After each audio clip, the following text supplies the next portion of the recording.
Welcome back to Anomalum Chronicles, where the mysteries of the universe unravel. Are you ready to dive into stories you have never heard before? At the end, if you enjoyed the video, then I urge you to subscribe so you won't miss anything. If you have any suggestions or critiques, please leave a comment below, but for now, let's get started with today's story. I live in an abandoned hotel, and something keeps sending me gifts in the dumbwaiter. I don't have a home.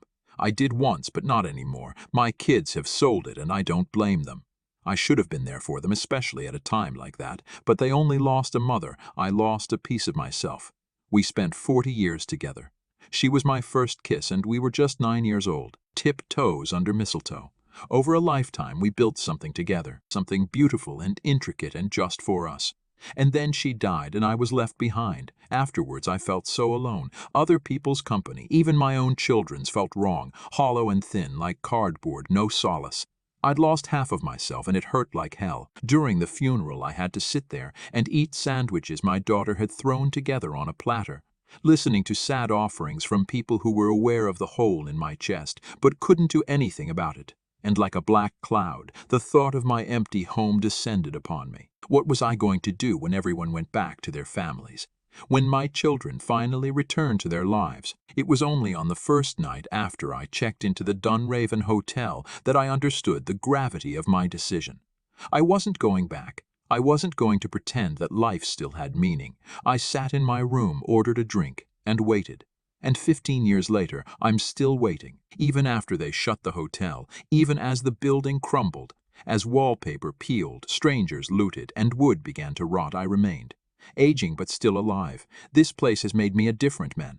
I've had to adapt. I'm a scavenger, a squatter, desperate, cold, and hungry, but it is her absence that I feel most as an aching in the chest, even after all this time. Maybe I'm punishing myself.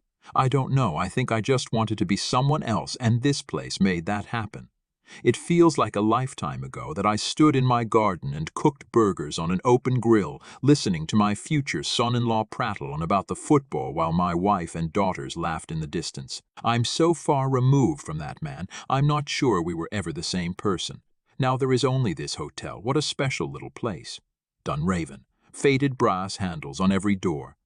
Patterned red carpets through the halls, cheap but upscale.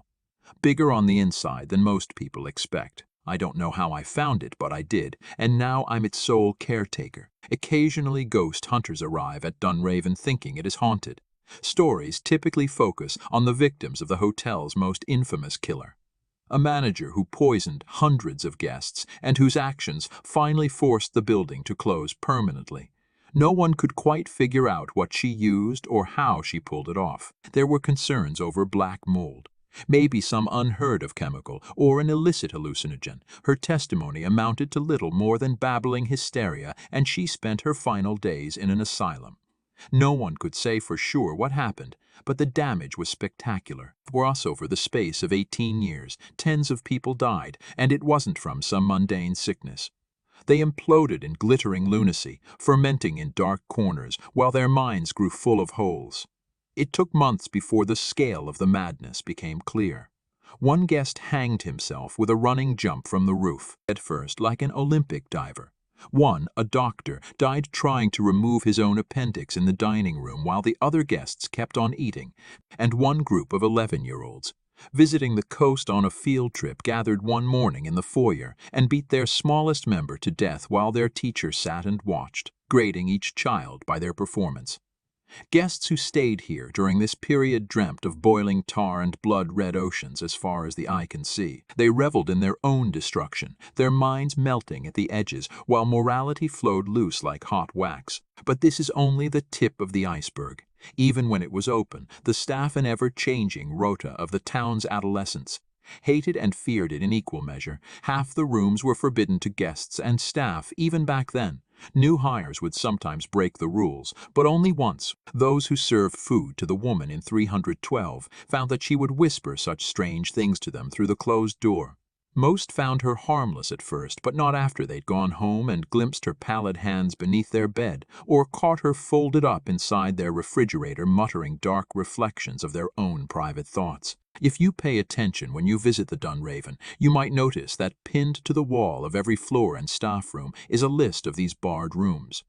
Attentive hires would have noticed 312 was on that list, with the addendum that all food service requests to its occupant were to be ignored. Ever since the hotel became a derelict, I carry a copy of the list on me at all times along with some addendums of my own. Some rooms are relatively safe. It is easy to go into 804 and avoid the red leather chair that has dissolved more than a few geriatric guests looking for an upright nap. But other rooms are a death sentence. In 614, something strange lies beneath the bed and has an unnaturally long reach. Its twisted limbs are able to reach down hallways and stretch around corners, and are adept at maneuvering the vent system to catch whatever poor soul left their scent in the room. Several floors you may notice grates and vents with damaged coverings, and despite the manager's best efforts you will almost always find a brownish residue hidden in hard-to-reach places, such as the thread of a screw or in the seam of a weld. This will be one of the places that 614's resident finally caught up to a victim with violent consequences. From what I've read in the then manager's notes, it could wait hours before striking. God, Dunraven is something special, a lightning rod, a glass bulb mid-explosion. 1,000 stories make up a history so bizarre it raises questions about the town.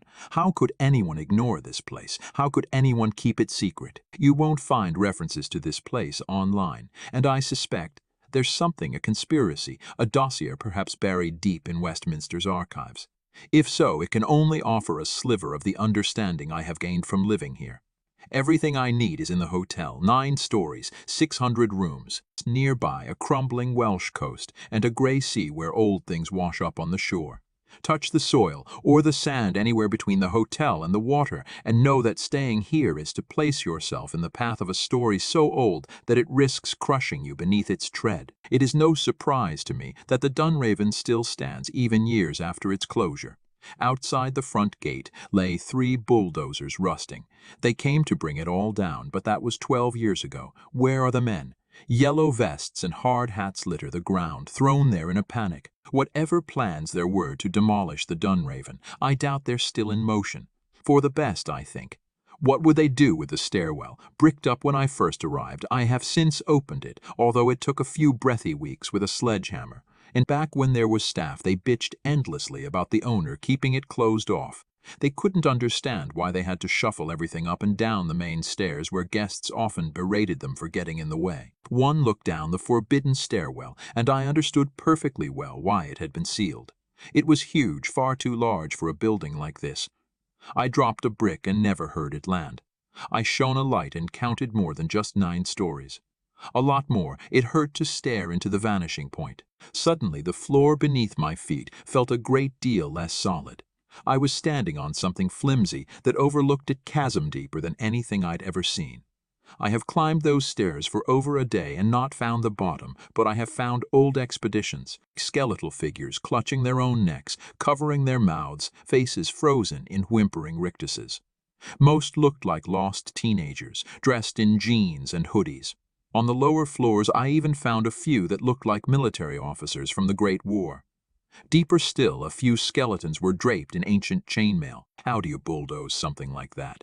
You drive a big yellow machine into that stairwell, and all that's going to happen is you're going to lose your big yellow machine. I avoid that place like it's radioactive. Who knows what might live down there, subsisting on unseen things.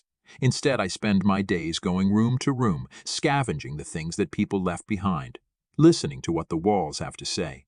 The history in this place is a haunting connection to so many forgotten lives. You can feel it like a sympathetic heartache. One room is charged with the heavy scent of sex. The bedposts have worn through the carpet, digging grooves into the wooden slats beneath. They still squeak with a rhythm that is familiar, but hurts the ears to hear, like a manic rat scribbling its way through a tight passage. And it is dangerous to linger at the threshold, to even risk placing a hand on the door. You can lose days to its effect, a heady mix of confusing thoughts and emotions like being possessed by another's garbled dreams. The few times I've been unlucky enough to get caught in its effect, I have woken up days later sore and sleep-deprived. They locked the room up in the 30s after the 5th set of fatalities, and knowing what I do, I'm surprised it took that long. Victims died of dehydration. Bed sores, foul infections, and septicemia contracted through unhygienic practices. On one occasion, the staff kicked the door down to find the guests gone, leaving behind only sodden clothes and piss served in wine glasses. Whatever happened in there, I don't know and don't want to. Like all of the barred rooms, it has a dumbwaiter, an ancient mechanical elevator that plumbs the same depths as the stairwell. I suspect whatever forces are at play in that abyss leak upwards through the open shaft and into the hotel. It may even be the source of all the strangeness. I can find no record of the dumbwaiters ever being installed or even used for their original purpose. I've checked, and the dumbwaiter in my room should descend straight through the bar on the ground level, cutting through several stools and the countertop. But whatever route it actually takes seems to circumvent traditional space. It sends me gifts, or something does. Down there in the dark, throughout my time in the Dunraven, I'd always heard something shuffling around down there.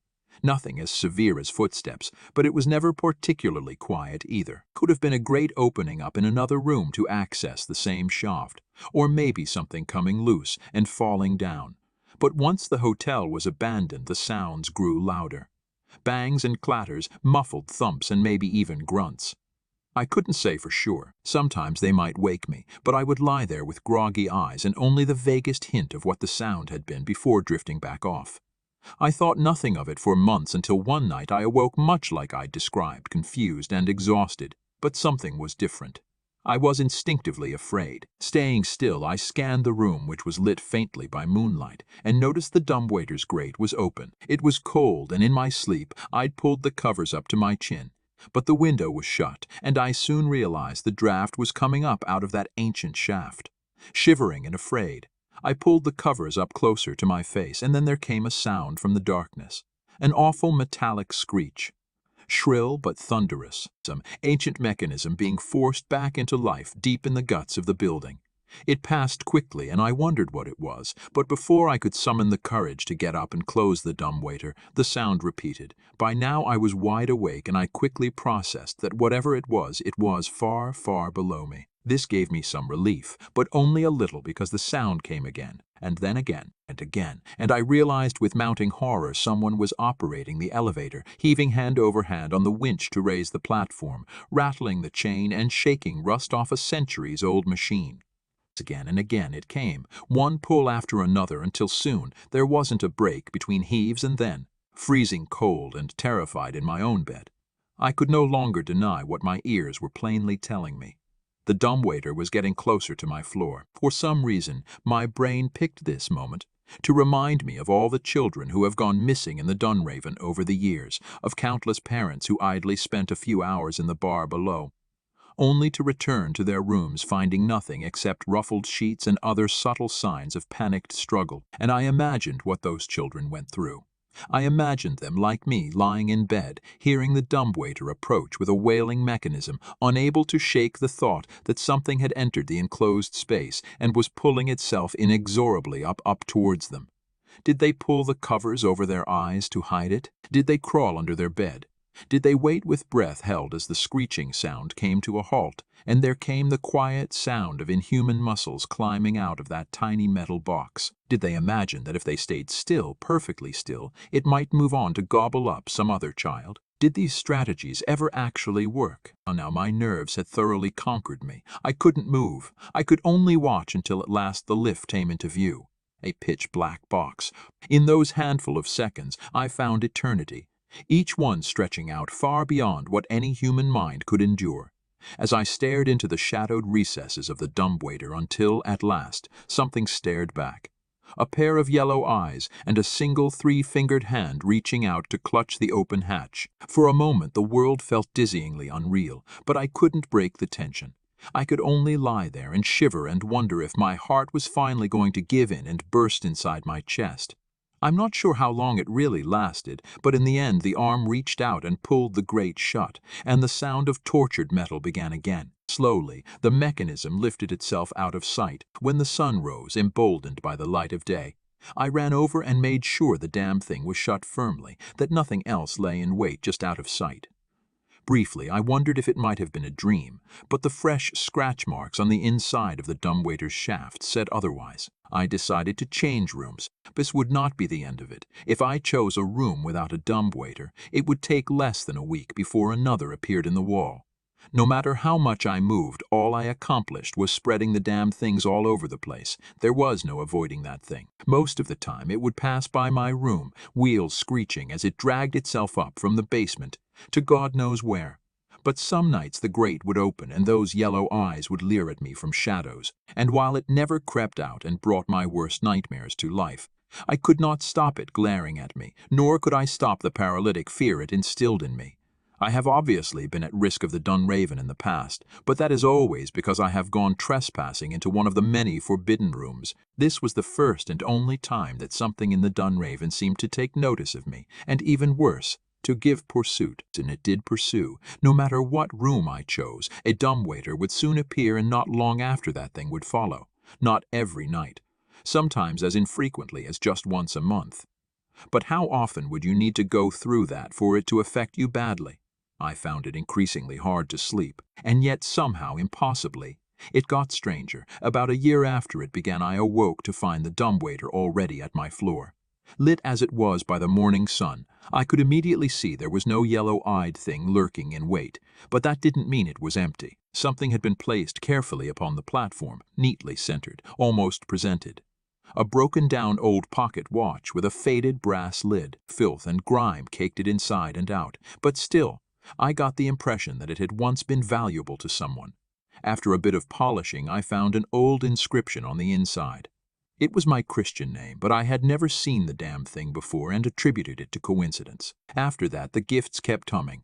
A peculiar range of sentimental keepsakes from God knows who, an album with photos of a young man in the RAF, a missionary statement from the same man's time spent preaching in Africa, judging by the common name.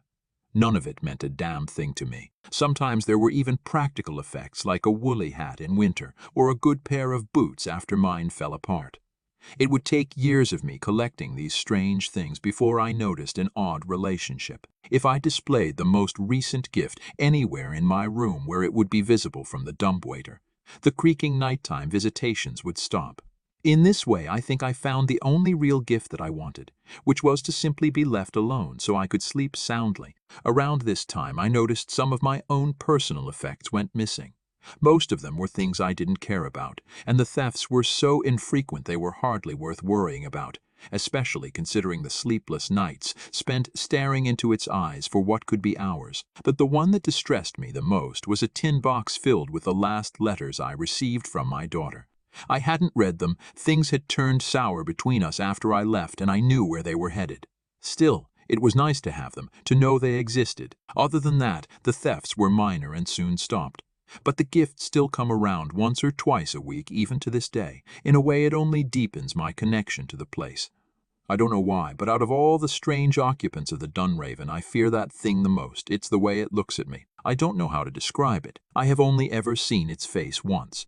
A living nightmare that haunts me to this day. It began with 3 film students who I stumbled across as they wandered the lobby cooing at all the pretty destruction. I caught them as they joked about returning to the Dunraven to shoot a full-blown horror movie, childish cackles echoing down the halls. The sounds paused when they heard me approach, then a moment of hesitation as I squeezed past one of the half-blockaded doors in search of these noisy intruders, and we all came face to face. 2 of them, young men, looked suspicious of me. One even clenched his fist, while the other tightened his grip on the camera like he might use it as a bludgeon.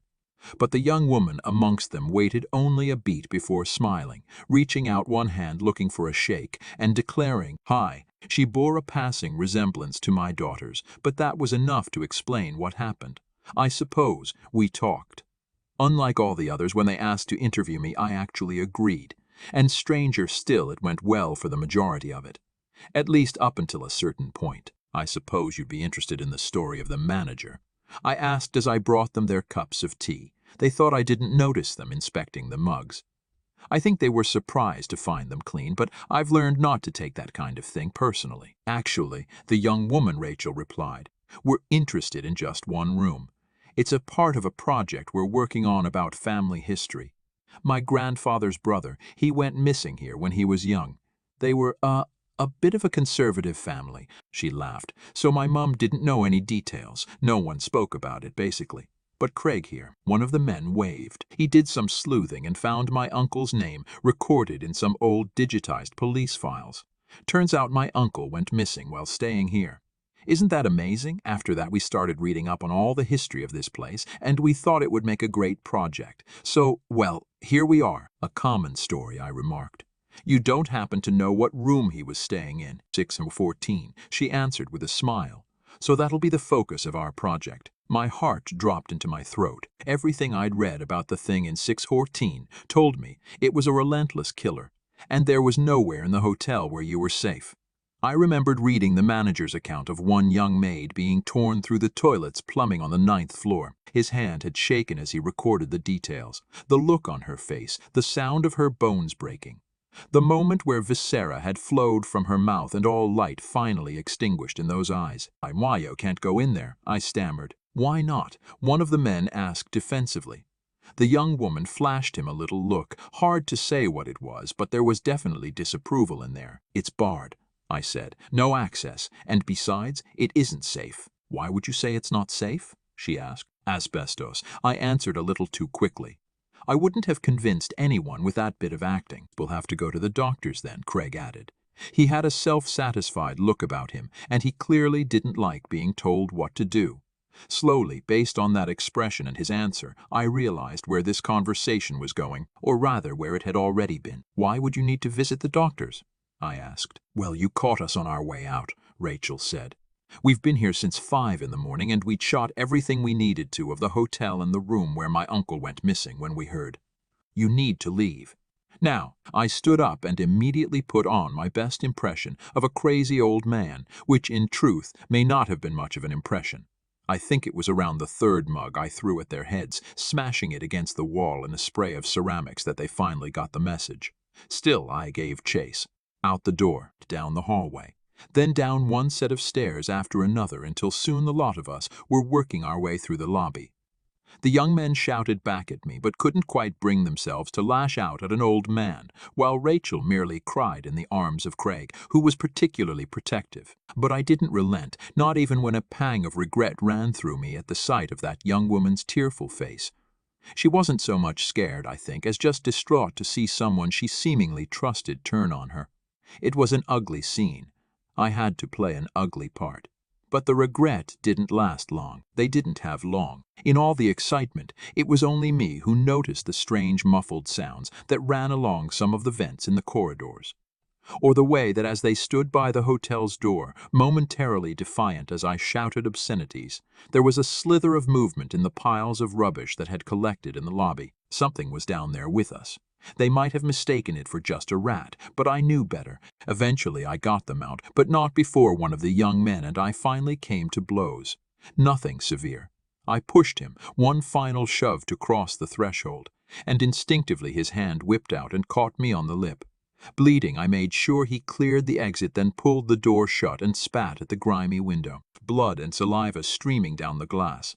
They stood on the other side, horrified, before finally turning to leave. I watched as the 2 men consoled the young woman on their way back to their car. Then I turned, ready to go back to my room and begin feeling sorry for myself. I was halfway towards the nearest stairs when I heard the door go. It was no excuse. "Jesus Christ, Craig, he's probably 80. We need to make sure he's—" She must have been surprised when she saw the strange, glistening hand that gripped her ankle, because there was a momentary so quiet that it was easy to miss. And then came the screaming. She was pulled onto her back and slowly dragged. By the time her 2 protectors barged in after her, they had barely enough time to register her position before their own cries of help began. They went down with almost comical thumps, arms thrashing in the ankle-high pile of trash that covers the floor as something unseen pulled all 3 in one direction. The stairwell, the secretive doorway hidden in the staff room behind the check-in counter. By the time I realized where they were going, Rachel's fingers were already clutching the wooden paneling in a desperate bid to stop herself. But it was useless. They could scream or struggle all they want. 614 was going to get them. It would pull them up through story after story in that dark, twisting stairwell until it could drag them into the room above. For a moment I wondered how it might do that. All other entrances were still bricked up, but then I thought of the tooth I'd once found in an impossibly small vent. Nothing said they had to still be alive on the other side.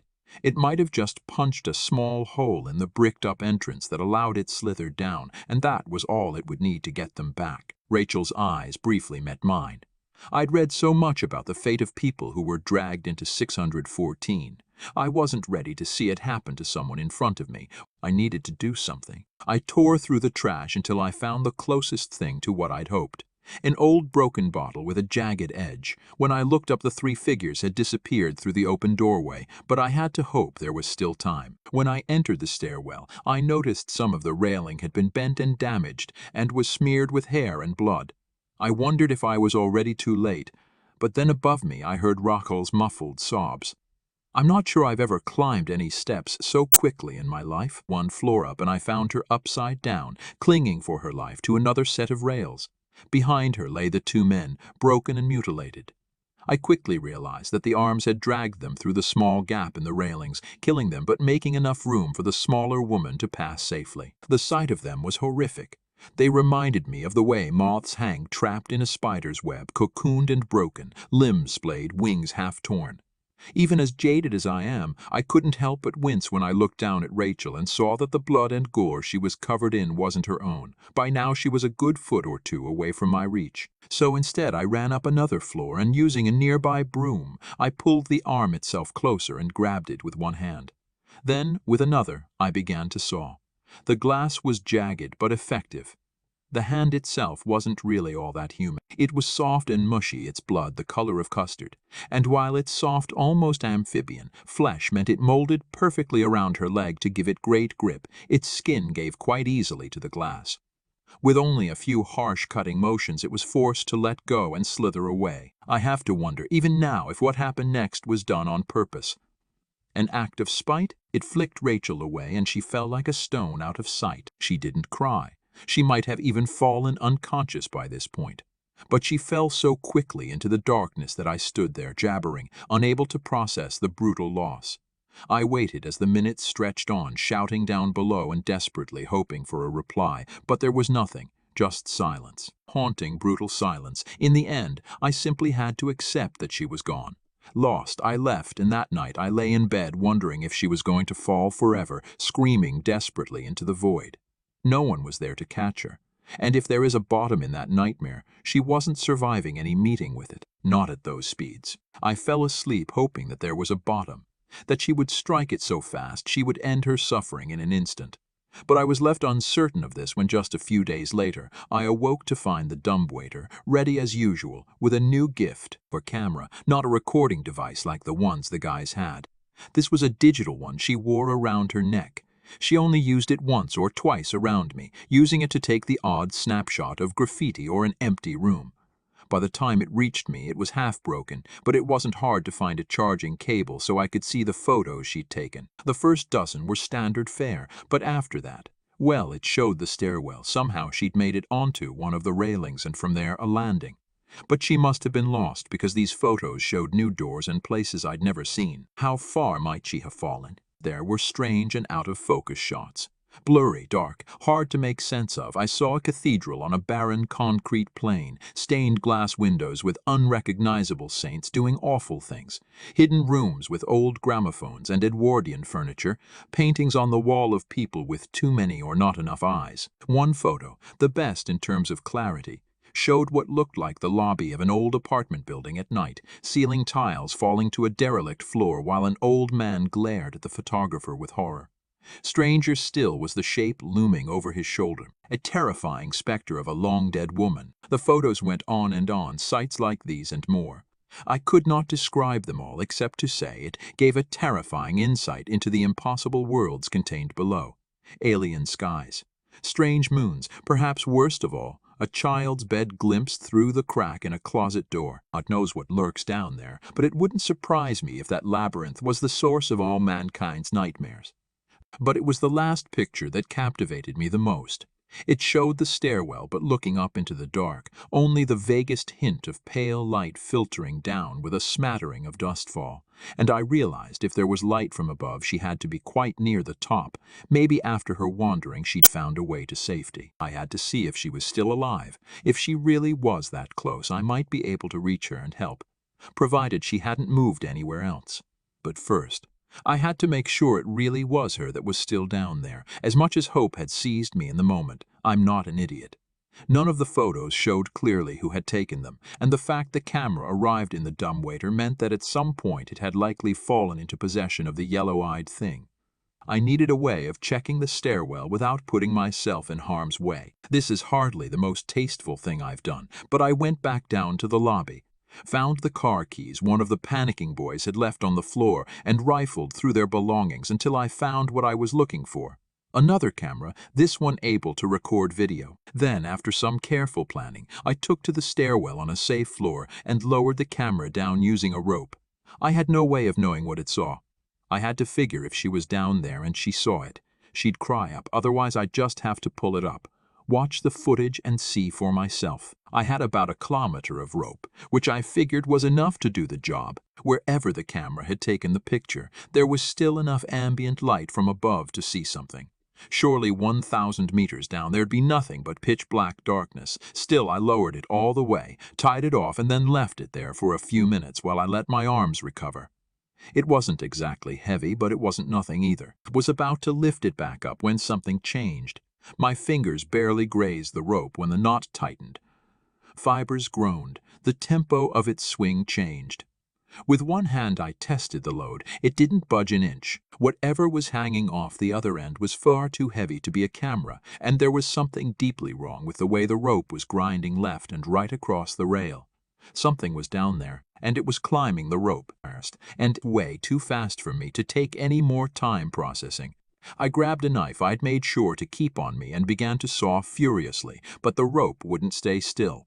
It moved with so much force it threatened to pull the knife out of my grip. It was a nearly impossible task, and no matter how hard I tried, I couldn't stop my eyes tracing the thin rope that disappeared into the empty dark below, expecting any second now for this terrible thing to appear. How fast can it move? I wondered. How quickly can it climb 1,000 meters? And what if it jumped on just a few stories down? It might only have 10, 20, 30 meters to go. How long do I have? Sweat trickled down my back. It pricked my forehead and made my palms slick, made it even harder to keep a hold of that flimsy kitchen knife. I bit my lip so hard it bled just trying to keep my concentration, to stop it drifting again and again towards the dark. In the end, there was just a few tight strands left holding when the knife fell from my clumsy hands. Without even meaning to, I cried out, desperate and afraid, and leaned over to try and catch it before gravity took it away forever. As the knife fell glittering into shadow, 2 yellow eyes emerged, bright and eager, alight with a malevolent intelligence I'd never appreciated before. They were tiny, smaller than a pea, and embedded in a misshapen head covered in sparse white stringy whiskers, making it look both unnaturally young and old at the same time. Human ones, perhaps. Who knows? Over one hunched and muscled shoulder it carried poor Rachel's body, while it used both of its 3-fingered hands to grab the rope and heave itself upwards one after the other. With one of those enormous hands it reached up, and for a second I saw my own future. I saw it clamp those grotesque maggot-like fingers around my head and crushing it like a melon. Or even worse, I saw it pulling me down into the depths below. Alive but not dead, God knows what for. At the last second, the rope finally snapped. The hand missed my face by mere centimeters. Yellow nails, blunt and half swallowed by inflamed flesh, nearly grazed the tip of my nose. Its strange little eyes expressed, for just a moment, a sort of sad surprise before it began to fall. I wasted no time in leaving. I ran faster than I have in years for the hotel, and after that, to my room where I bolted the door and began pulling furniture across the entrance. In a dazed panic, I saw the dumbwaiter and remembered those yellow eyes and that strange hand, and I began to panic once more. It was surely the same creature. So I spent the rest of the day bolting that damn thing shut. I nailed planks of wood. I screwed, hammered, weighed down. In the end, I even grabbed a wardrobe from another room and slid it across. Still, it didn't feel like enough, and it never would. I couldn't get the image of its damn face out of my head. It looked sad. It looked lost. Jesus Christ, all those gifts had been coming from that thing. The mere thought repulsed me. Somehow, impossibly, the reality was worse than anything I could have imagined. And I was suddenly thankful that for years it had stayed hidden in the shadows of the dumbwaiter, under to have seen that monstrous thing leering at me in the pale moonlight. I might never have slept again. I had to wonder what it was and why it had come for me. So I waited in the room and tried not to sleep, but that's not easy for an old man like me. After all the excitement, the adrenaline and fear, I fell asleep just before midnight and awoke in the morning. Still upright in my chair, face turned towards the dumbwaiter. All my preparations were for nothing. The planks had been torn off. The grate unbolted from the wall, the wardrobe tipped aside. There waiting for me, like it so often did, lay the lift with a new day's gift, although this one had not fitted so neatly inside. It was Rachel, folded, compressed, bones broken, skin pale, blood dripped thickly from the platform and into my very room. And with a heavy heart I realized it was time to move again, because I would never be able to sleep soundly in that place again, knowing what stained the carpet. I wanted to be sick. I wanted to run. But there was no forgetting a lifetime of experience. That thing had presented me with a gift. If I hid it, threw it away, I knew what that meant. A nightly visit. The screeching of old gears.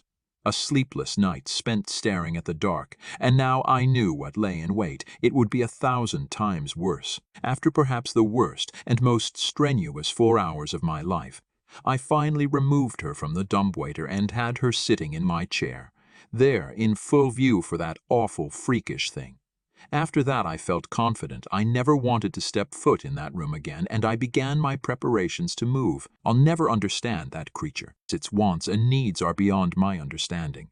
Its bizarre obsession with me is sickening. It wasn't even enough to torture me with poor Rachel's corpse. It had shoved the old tin box of my letters into one of her hands. For a moment I was delighted to have them back, but then I opened it, and my heart sank. They'd all been torn to bits. All except one piece of paper, onto which something had scrawled words in a nightmarish hand that was barely legible. The words come off to me as gibberish, fine on their own, but together, the meaning is lost on me. I reprint them here only to give you a sense of how deranged that thing must really be. The best thing you can do is to take the girl's body and leave. Give her parents closure. It is too late for the young men. The lost child in 6 and 14 has already eaten them. But I have kept this one close. I have kept her safe and done what little I could to see her body home. I tried giving her to you directly, but failed. This was the best I could do. It is up to you to go the rest of the way. You must take her and leave this place. Dunraven changed me on the outside, but it has been changing on the inside. My job is to feed Dunraven, and I have done so for over a century, stealing people and depositing them below. But I could not understand how you lived above so long, almost as if the hotel desired it. Over the years, it has slowly been made clear to me what your role really is. And I am giving you this one final chance to walk away. I hope this letter helps you see the truth. You have been manipulated. Like me, you have been rewritten to suit the hotel's needs. Why have you been writing yourself these letters? They are gibberish. I have seen what you do day after day. I watch you. You take photos of other people's children and frame them. You wear a wedding band stolen from one of the soldiers' bodies in the stairwell. You stroke photos of people you never knew and miss a daughter that never existed. I understand now why you're here, and I hope you take this letter seriously. When Dunraven closed, it lost one caretaker, made itself another. As this story ended, we find ourselves at the crossroads of darkness and mystery. Our journey has only just begun.